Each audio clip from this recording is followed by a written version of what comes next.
Very privileged today to be discussing private AI and data fabric and securing your data in the cloud with Malcolm Ross from Appian. He's the SVP of Product Strategy, and he's been a product leader in enterprise software with over 22 years of experience in that area. So we're going to have a really interesting topic. It's not going to be super technical. It's just going to be, focused on data fabric, what it is, enterprise data fabric, etc.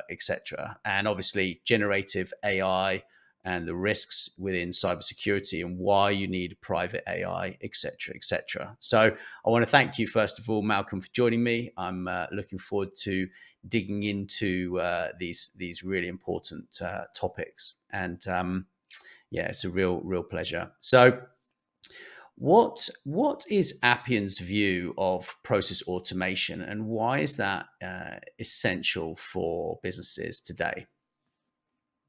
Well, if we think about where we are today, and where probably the past 3, 4 years as well around process automation, it's been a very technology-driven kind of approach. 3, 4 years ago, it was really about robotic process automation.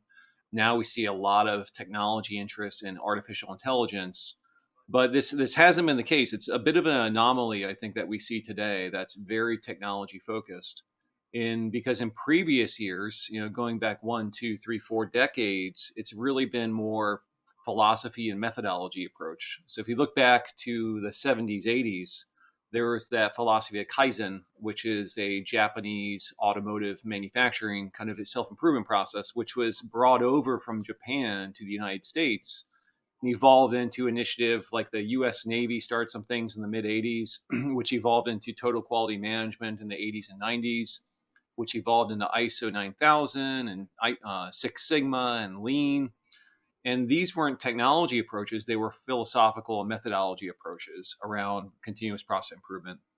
I think what we're seeing today is with the advent of extreme digitization, we'll say over the past decade, there's been a lot of opportunity, low hanging fruit to apply technology to achieve greater automation.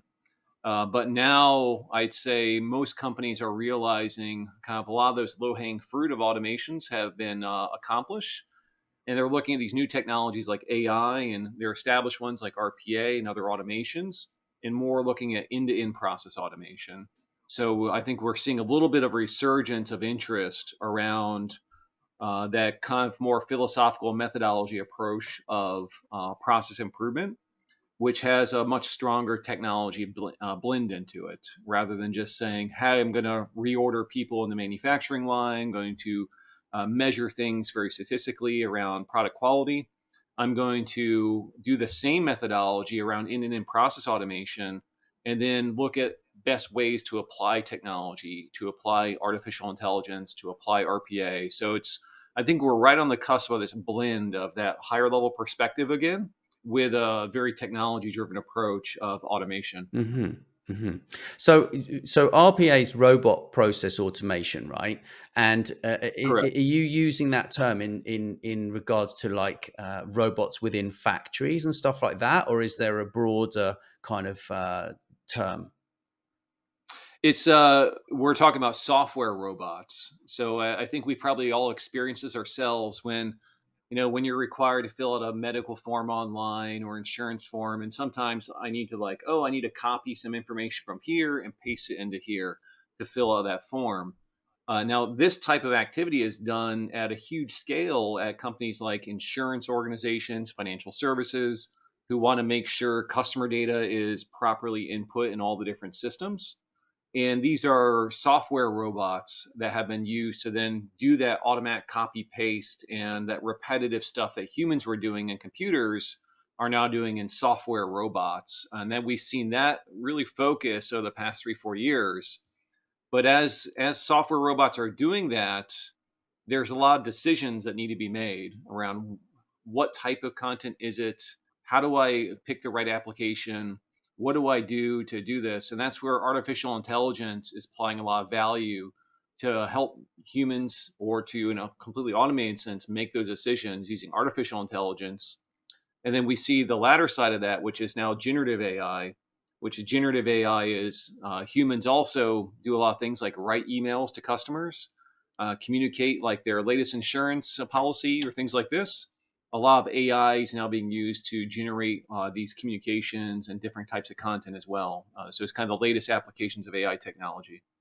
Right, right. Thank you, thank you. I think it's important to kind of just stay focused on these terms, just so that people don't get confused. Because I even get confused, you know. And I've been sort of studying this, not obviously not as long as you have, but I've been sort of studying it for, I don't know, probably 12 years or something, and I get Yeah. confused. So I think it's important. But when it comes to like data fabric, um, I'm not confused about what that actually is, but I think it would be useful if you could explain what data fabric is and the role it plays in process automation. That would be really helpful for the audience, please.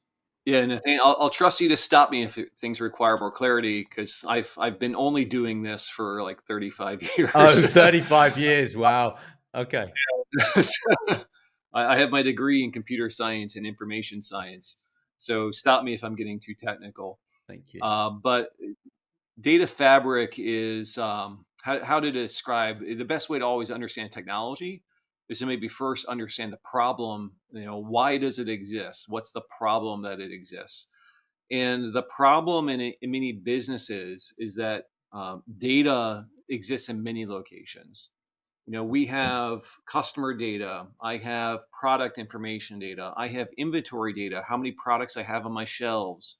Data is dispersed all over the place, but businesses need to make decisions on that data. They need to create processes that go across that data, such as when a customer orders a new product, I need to deduct one of my products from the inventory. So I no longer have that product for sale because a customer's bought it. So I want to record like who the customer was, how they paid for it, what my current inventory is. Do I need to backfill that inventory? And there's this coordination of all this data that requires me to consolidate that into what we call a data fabric. So data fabric first is a unification of that data so you can see it holistically. I can see all the data together as one object rather than logging into different systems and seeing it. And then a data fabric more uniquely, as compared to other terms, we'll say like a data warehouse or a data lake, also knows how to transact across that data. So when I do have a transaction like customer orders product, I need to go to inventory management system, do -1 on that product because I don't have that anymore. Well, I need to write to that data. So data fabric is a architecture which facilitates automation by first consolidating data into a holistic view of everything that's going on, and then also knows how to transact with those different systems, such as, again, I deduct the product. I also add to my customer purchase history, oh, I know that they purchased this product. So multiple systems inside that. So it's this coordinator of data across all your enterprise systems. Thank you. That's really helpful. Really, really succinct explanation of that. So basically, then you would want to secure that and any applications that you build using AI, right? Because there are all these models. There is ChatGPT, and there are all these models, right? But actually, you guys work with private AI, don't you? So I know Appian's doing a lot with AI. So what's the significance of that, and how is it different to OpenAI and ChatGPT and the approach there and AI as we generally know it? I think we should probably talk first around the issue of data security in itself. So as we know, there's new regulations that came out over the past decade plus around GDPR in Europe, around California data protection rights, and these are only expanding to government agencies. And they have really serious consequences to a corporation who's not properly governing that data. So let's take that same example I talked about with a customer purchasing a product. And let's just say, for example, that I'm a multinational corporation based in America, and my customer was a German customer who purchased that product. Well, there's all sorts of now legal regulation that start to apply here around where I store that customer data about that German customer. as well as how I retain that information about that customer. Because that customer, under GDPR laws in the EU, has something called the right to be forgotten. So they can say, well, I don't want you to remember that I purchased that product or any of my personal information. And by the way, also, none of my data should leave the province of Germany. So you can't take all my customer data and pipe it off to Taiwan or America or someplace and do some further analytics on it. I have rights on my data, which is what these laws are about. So organizations really need to think deeply around how they organize data, how they secure the data. An element of Appian's approach is what we call a row level security through the data fabric.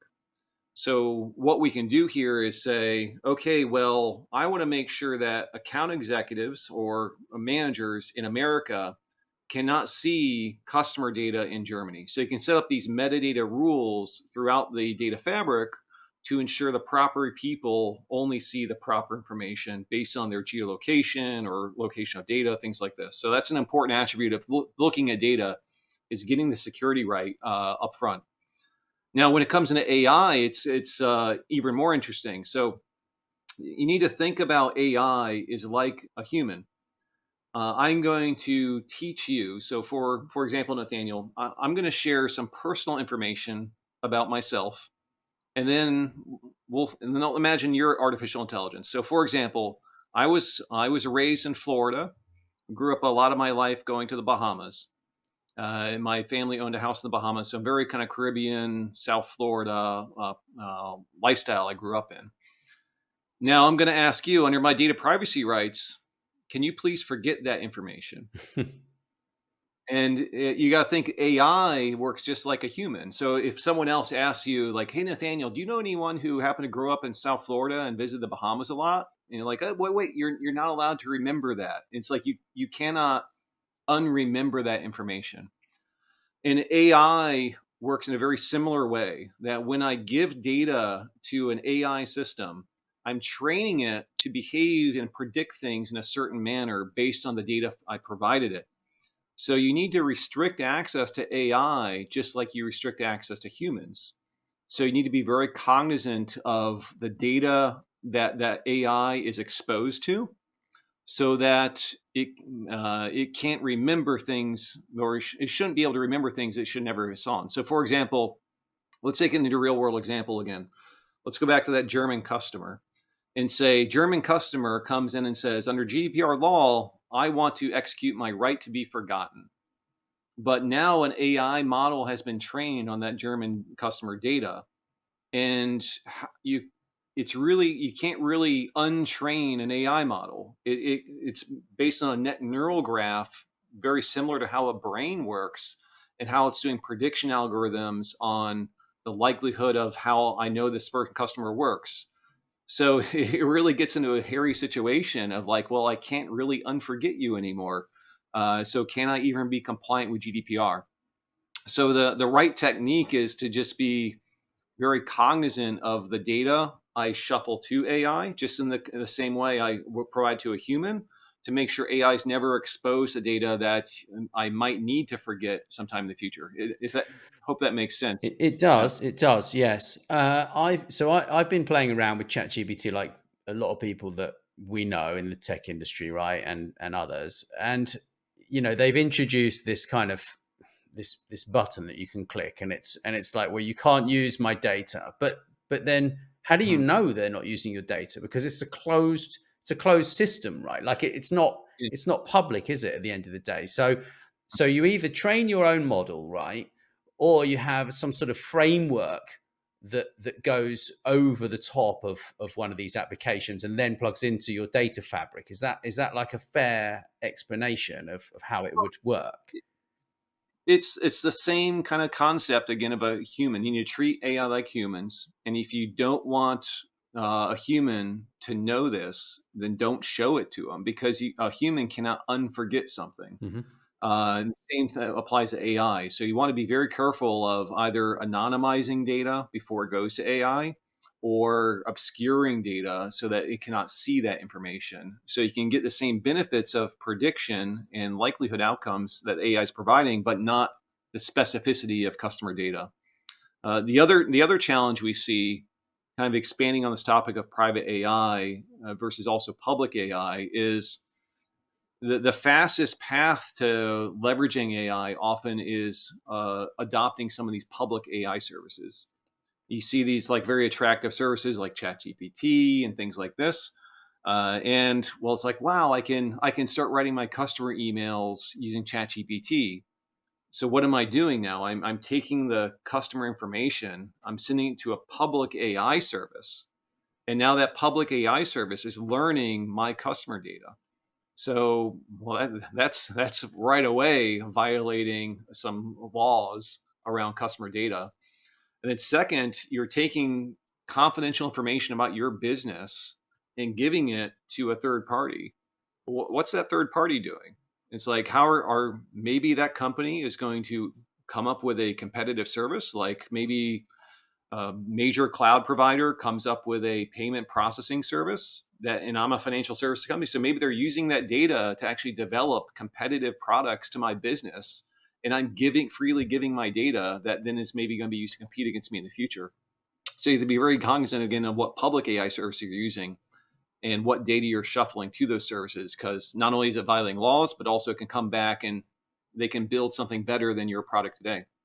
Yeah, because it learns at a tremendous rate, doesn't it? At the end of the day, it's a fascinating time to be alive, right? But there are so many people that think that this is new, and there's this massive like hype around it all. But actually, like you know, you've been working in tech for 30 plus years, right? And so it's like, but AI isn't anything new, is it? It's been around since like they did the presidential campaign for Kennedy, right, back in the day, and he was Sure. elected, yeah, and before that even, right?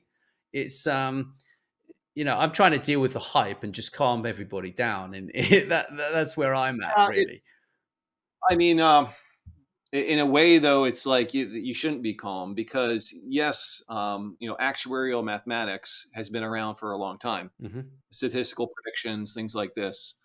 The problem is the compute required to do actuarial mathematics has always been very high. There's as far as the amount of CPU and processing time that's required to do very large data set calculations. Right. What we're seeing is an impact of economics of scale of physical computers and compute processing power Hmm.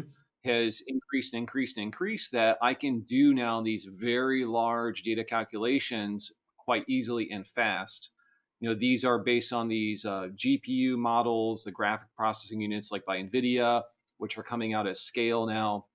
So it's really the difference between like 5 years ago and today is that the accessibility of this technology to do large data compute has been reduced down so much that it becomes more accessible, and we're going to see these kind of the expansion of AI technology explode. It's similar to that, when we think about the iPhone moment Yeah. to Apple. The iPhone was built on the backbone of miniaturization of compute technology and batteries. So once we had miniaturization of battery technology and compute that could fit in the palm of your hand, then we had computers in the palm of our hand, and then the technology exploded to be Right. ubiquitous for everyday life. And that's what we're experiencing right now with AI, I'd say. Right. Yeah, it's actually, I think, the biggest opportunity since the invention of the internet, really. Perhaps even the Mhm. industrial revolution. Like it's completely transforming people's lives, right? But I talk about this all the time, and it's absolutely fascinating. But how is Appian thinking about the possibilities presented by generative AI? Well, our first philosophy is that generative AI and AI in general, it's not a feature or capability, it's a philosophy of how you bring digital products to market. So we've adopted similar philosophies like low code, for example. I can test that you cannot buy a low code product, which is a design tool that doesn't require coding. What you can buy is software from vendors like Appian who adopt low code as a philosophy. And that low code philosophy means that I'm going to try to make, as a product manager, my product as easy to use by a non technical person as possible to get value from. AI is the same thing, that I'm going to leverage AI as a philosophy in almost all aspects of the product to achieve the customer goals as easy and fluidly as possible. And again, that's a big part of what AI is. I think is it has so many applications in so many different areas that it's just a undercurrent of acceleration of how you build digital products and how you bring those products to drive value to customers. Now, when we're thinking about generative AI specifically, a big part of that is just the human machine barrier. How does a human express their intent as naturally as possible and get the computer to do what they want? We see this with things like the self-driving cars. Like, I just want to tell it, go from point A to point B. And then the car just figures it out, AI. Same thing with, hey, I need to build a software application that captures mortgage loan applications and then sends it to a financial services expert to review, use it, determines automatically the risk score, and then approves or disapproves that mortgage. I could just use that natural language to describe it, and it builds the entire application for me. So I know you heard me talking about it, but that would be as much as I would say. I would say that to the computer. It would understand my intent by interpreting natural language and turn that natural language intent into a fully functional application inside the business operations. Right.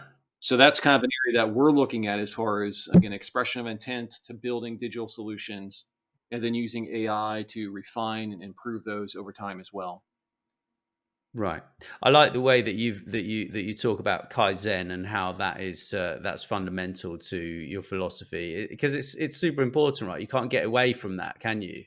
Because you have to launch, Mm-hmm. right? You've got to launch a product, and then you obviously you need to improve it as you kind of go along. But it's very exciting at the moment. I do agree with, perhaps not being too calm, because the developments that we're seeing like every week are actually mind-blowing. I mean, there was a Croatian company that was just bought by Google, which is a mathematical calculator, right? Which is going to be probably integrated into, either they'll shelve it or they'll integrate it into Bard, right? And then things are going to get really interesting, aren't they? When you've got these sorts of number crunching power as well, right? Adding on to the words and then the compute, and then all of these things are fascinating, absolutely fascinating. Yeah. It's yeah.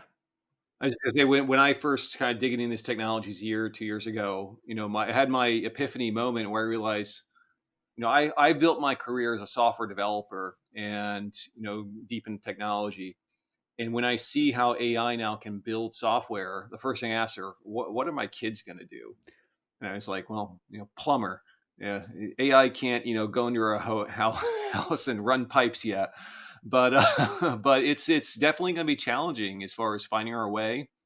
But it's also exciting because it unlocks greater potential for all humanity to accomplish our goals. But it will be a challenge as far as how careers will evolve and how technology will evolve very rapidly over the next 5 to 10 years. Oh, absolutely. I've been giving it a lot of thought, 'cause my daughter, she's 11, and I've been sort of Mhm. thinking, well, if you think about how many jobs they're not even created yet, the jobs that these kids and young adults even are going to be doing in the next 3 years, like, and it does boggle my brain actually when I sort of ponder it, but it's like, I mean, if you turn around to me 10 years, 15 years ago and said I'd be doing this, I'd say, well, I'm not sure about that. But I think the skills of adaptability, being able to adapt to these new technologies are absolutely key, and learn things quickly. I think those are the sort of pieces of advice I've been receiving. But when it comes to a modern business being an intelligent business, how is Appian helping businesses to be intelligent? Well, the most important thing in looking at an intelligent business operations is seeing the forest for the trees, as they say. Understanding, the full end-to-end process and where automation can be applied. Oftentimes AI, RPA, these can be seen as shiny objects that you rapidly just kind of jam in somewhere. but then it's looking at kind of the overall customer experience, the overall efficiency of process, the handoff between humans and AI. And that's where we apply most of the value, to not just be a single point solution of automation, but a holistic solution for automation that allows you to make those smart decisions around how handoffs occur between technology and the best way to apply AI to achieve the maximum effect. And then also an agile platform that allows you to change it, over time, So, that I think that's also where the overall market's going, is thinking more holistically around process, making smart decisions, and not just taking existing processes and making them more efficient, but rethinking about customer engagement, rethinking about how I run core operations end to end, and re-architecting those in a software platform. Thank you. That makes a lot of sense. So, in terms of a modern business requires modern ways of thinking. I mean, you've explained that really a little bit, I think, in your answer. Was there anything else you'd like to add about how do you at Appian enable this? Well, it's really about, I'm actually doing some content on this over the next week as well around next gen enterprises, and we need to look deeply as a enterprise IT organization at the things also we want to stop doing. What I often call the janitorial work of IT. Maintenance, operations, upgrades, things that simply pay down technical debt, which is maintaining technical systems, and allow for greater technical innovation. The pressure by our customers to digitally innovate is just accelerating, even with macroeconomic challenges. The technology curve continues to just accelerate and accelerate, which means that if organizations aren't really focused on technical innovation, they're going to be struggling to compete. So Appian really focuses on not just, again, that platform for automation, but a platform that really allows you to not worry about the burden of IT maintenance that's going to evolve the platform over time. Little things like when the new iPhone comes out or Android releases a new version, how do you make sure the app you built yesterday works on an iPhone of tomorrow? Things that you don't have to worry about, that are just taken care of by these more modern enterprise platforms like Appian, that reduce technical debt and allow you to spend more of your time on innovation and digital transformation. That makes a lot of sense. Makes a lot of sense. Well, I've thoroughly enjoyed speaking to you. I could speak to you for ages about all of these sort of techie subjects, because I'm hugely interested, to be honest, in all of these topics. And so basically, when it comes to Appian Europe, that's going to be happening in the next the next 3-4 months. And I'm going to hopefully be there. I think it's in London. So I'm looking forward to kind of learning more about what's kind of going on in this space. And, look out for information on that if you're watching this. And I want to thank you once again. I've thoroughly enjoyed speaking with you and learning lots more about some great technologies. Thank you. Cool. Thank you, Nathaniel. Thanks. Thanks very much for listening to Influential Visions. Please make sure you share this episode with your friends and business connections. And don't forget to drop us a review wherever you listen. Thanks.